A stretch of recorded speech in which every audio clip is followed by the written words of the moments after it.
Welcome to Supreet spoken English academy. आज हम B, been और बीइंग की बात कर रहे हैं। इनके सभी नियम और प्रयोग देखिए एग्जांपल्स के साथ।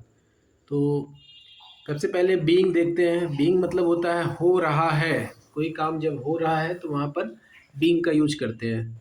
स्ट्रक्चर देखिए, सब्जेक्ट है इज एम आर होगा, बीइंग होगा, एडजेक्टिव होगा। जब कोई चीज़ चेंज होती है तो वहाँ पर बीइंग का यूज करते हैं। जैसे कि यहाँ पर आप देखिए, कोई पतला से मोटा हो रहा है, कोई छोटा से बड़ा हो रहा है, तो वहाँ पर चेंज होता है। बी होंगी प्लस एडजेक्टिव होगा। आइए इसको एग्जांपल द्वारा हम समझते हैं। जैसे तुम लोग मोटी हो रही हो, तो तुम लोग मोटी हो रही हो तो यहाँ पर चेंज हो रहा है।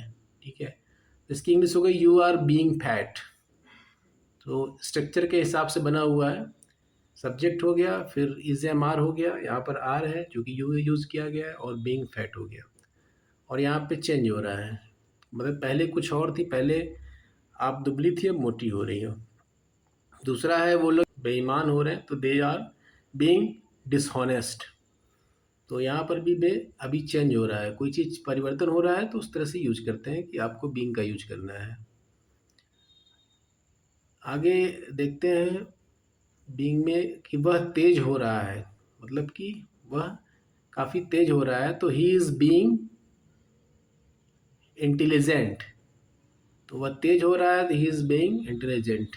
यह कार पुरानी हो रही है, तो this car is being old. तो यहाँ पर बीइंग का जो यूज किया गया है चेंजिंग के पर्पज से किया गया है, और बीइंग के बाद जस्ट एडजेक्टिव यूज़ किया जाता है। जो इंटेलिजेंट है, डिसऑनेस्ट है, ओल्ड है, ये सारे एडजेक्टिव हैं। तो इस तरह से बीइंग का प्रयोग चेंज के लिए किया जाता है। दूसरा बीइंग का यूज़ है किया जा रहा है। जैसे कोई काम अगर चल रहा है, किया जा रहा है, तो किसके द्वारा किया जा रहा है, तो ये एक पेसिव वॉइस यहाँ पर बनेगा। तो पेसिव वॉइस में यहाँ पर यूज किया जाएगा। तो स्ट्रक्चर देखिए, जैसे कि सब्जेक्ट है, इज एम आर है, बीइंग है, वर्ब की थर्ड फॉर्म, और अदर वर्ड हो गया। जैसे उसे टीम में चुना जा रहा है, तो चूँकि टीम में चुना जा रहा है लेकिन किसी के द्वारा ये काम जो है किया जा रहा है, तो यहाँ पर सब्जेक्ट को हम ऑब्जेक्ट मान लेंगे। ठीक है, तो ऑब्जेक्ट लेकर के हम यूज करते हैं कि उसे टीम में चुना जा रहा है, तो he is being selected in A team. तो वहाँ पर इस तरीके से सेंटेंस बनता है कि पहले सब्जेक्ट होगा, फिर इज एम आर बीइंग, फिर यह काम किया जा रहा है, किसी के द्वारा किया जा रहा है, कौन है इसका पता नहीं है, डूअर कौन है इसका पता नहीं। ठीक है, तो इस तरह से होगा। This work is being done. Priya को अंग्रेजी पढ़ाया जा रहा है, तो Priya is being taught English. तो क्योंकि टॉट जो है वर्ब की थर्ड फॉर्म में बताया गया था कि बीइंग के बाद थर्ड फॉर्म लगेगी, पेसिव वाइज है, तो यहाँ पर इस तरीके से बनेगा। तुम्हें इस बारे में चेतावनी दिया जा रहा है, एक चेतावनी दी जा रही है, कौन दे रहा है इसके बारे में पता नहीं है। ठीक है, तो वहाँ पर भी ये बीइंग का किया जा रहा है कि पैसिव वाइज बनेगा, और वर्ब की थर्ड फॉर्म होगी कि you are being warned about it. तो इस तरह से बीइंग का यूज़ था। अभी नेक्स्ट बीइंग का यूज होता है कि होने के नाते या के नाते। जैसे कि किसी के नाते या होने के नाते है। जैसे शिक्षक होने के नाते वह तुम्हें कुछ समझा रहा था, मतलब वो शिक्षक था, उसके नाते वह तुम्हें कुछ समझा रहा था, ना होने के नाते। तो यहाँ पर जो यूज होना है कि being a teacher, being a teacher ही was making you understand. Being a teacher, being a carpenter, being a man, being a woman, इस तरह से यूज करना है कि होने के नाते। ईमानदार होने के नाते मैं तुम्हें पैसे लौटा रहा हूँ, कि तुम ईमानदार हो इसलिए पैसे लौटा रहा हूँ। तो बीइंग ए हॉनेस्ट, इस तरह से यूज होगा कि बीइंग पहले लग जाएगा, हॉनेस्ट हो जाएगा, उसके बाद मैं तुम्हें लौटा रहा हूँ पैसे, तो I am returning your money, you money. पिता होने के नाते वो मेरा मदद कर रहे थे, तो बीइंग ए फादर, उसके बाद ही वॉज हेल्पिंग मी, वो मेरी मदद कर रहे थे क्योंकि पिता होने की मदद। तो यहाँ पर भी बीइंग का यूज होता है। अभी नेक्स्ट बीइंग का यूज है कि किया जा रहा था, किया जा रहा था, इसमें भी यूज होता है। तो यहाँ पर भी सब्जेक्ट ऑब्जेक्ट की तरह यूज होता है, क्योंकि ये भी पेसिव वाइज में यूज किया जाता है, क्योंकि पास्ट का यूज है, लेकिन ये पेशी की तरह ही बोला जाता है। अंग्रेजी वहाँ बोला जा रहा था, किसके द्वारा बोला जा रहा था ये नहीं पता है, लेकिन बोला जा रहा था। तो यहाँ फिर बीइंग का और वर्ब की थर्ड फॉर्म लगती है एज ए पैसिव वॉइस।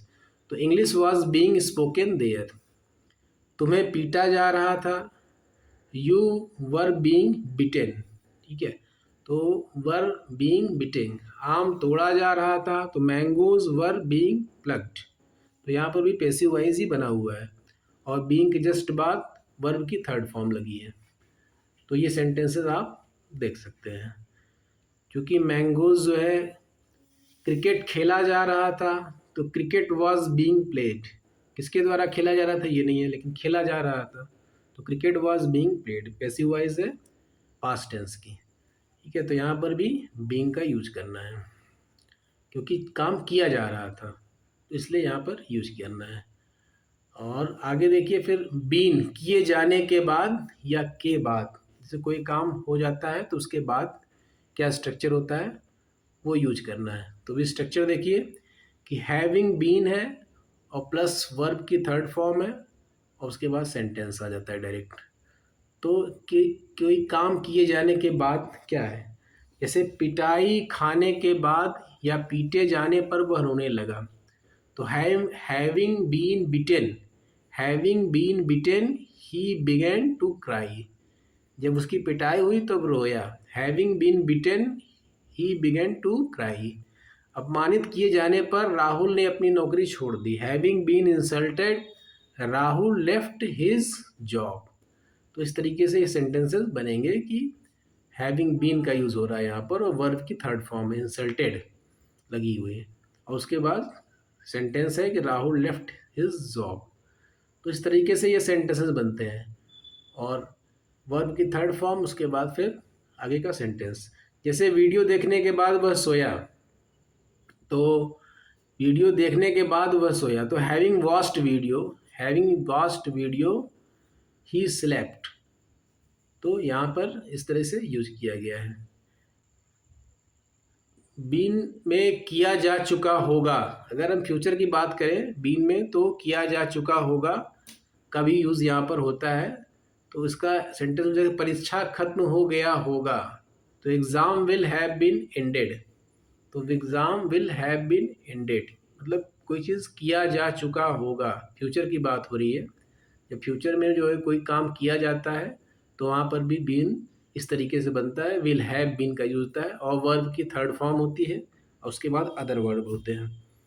तो जैसे क्रिकेट खेला जा चुका होगा, तो cricket will have been played, verb की थर्ड फॉर्म। रूम साफ किया जा चुका होगा, तो room will have been cleaned, तो रूम साफ किया जा चुका होगा, will have been cleaned. Have been किसी समय से कर रहा है, जैसे कोई काम कोई समय से कर रहा है तो वह सुबह से खेल रहा है, तो he has been playing since morning. ये तो प्रेजेंट परफेक्ट कंटिन्यूस का भी टेंस है, आप समझ सकते हैं, उसी से बना हुआ है। तो he has been playing since morning, वह सुबह से खेल रहा है, वह 5 सालों से यहाँ काम कर रहा है। He has been working here for 5 years। You have been learning English for 2 months, वह 2 महीने से अंग्रेजी सीख रहा है। तो ये हैज़ बीन हैव बीन का use present perfect continuous tense में भी होता है, जहाँ पे टाइम्स का यूज किया जाता है। और एक होता है हैड बीन, काम किया जा चुका था, काम किया जा चुका था। तो इसका जो स्ट्रक्चर है ऑब्जेक्ट होगा, फिर हैड बीन होगा, वर्ब की थर्ड फॉर्म होगी और अदर वर्ड होगा। जैसे राहुल को पीटा गया था, तो राहुल को पीटा गया था, राहुल हैड बीन बीटन, किसके द्वारा पीटा गया था ये नहीं पता हुआ, तो राहुल को पीटा गया था। गली सजाई जा चुकी थी, तो स्ट्रीट हैड बीन डेकोरेटेड। अब चूंकि यहाँ पर काम किया जा चुका था की बात हो रही, तो यहाँ पर जो है ये लगा हुआ है। तुम्हें दिल्ली भेजा जा चुका था, ये भी एक पैसिव वॉइस ही है। You had been sent to Delhi, उसने कुछ पूछा जा चुका था, he had been asked something.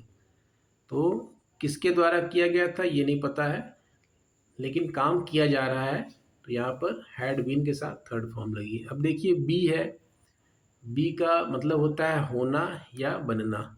अब बी के काफ़ी सारे सेंटेंसेस होते हैं, जैसे कि बी के बाद एग्जेक्टिव अगर लगा दो तो ईमानदार बनो हो जाता है, ईमानदार बनो तो बी ऑनेस्ट हो गया। जैसे कोई चीज़ होना, डॉक्टर बनो बी ए डॉक्टर, खुश रहो बी हैप्पी, बहादुर बनो, बी ब्रेव। तो इस तरीके से बी के बाद जब कभी एडजेक्टिव आ जाता है तो इस तरीके से सेंटेंस बनते हैं। कभी कभी नाउन्स का भी यूज़ किया जाता है, जैसे इसमें अभी आएगा यूज किया गया बी ए डॉक्टर। अब ये नाउन है, तो कभी कभी नाउन के भी यूज़ होते हैं, लेकिन नाउन के यूज़ कम ही होते हैं, ज़्यादातर एडजेक्टिव होते हैं, बी के बाद एडजेक्टिव लगाते हैं। तो इस तरीके से सेंटेंसेस बनते हैं।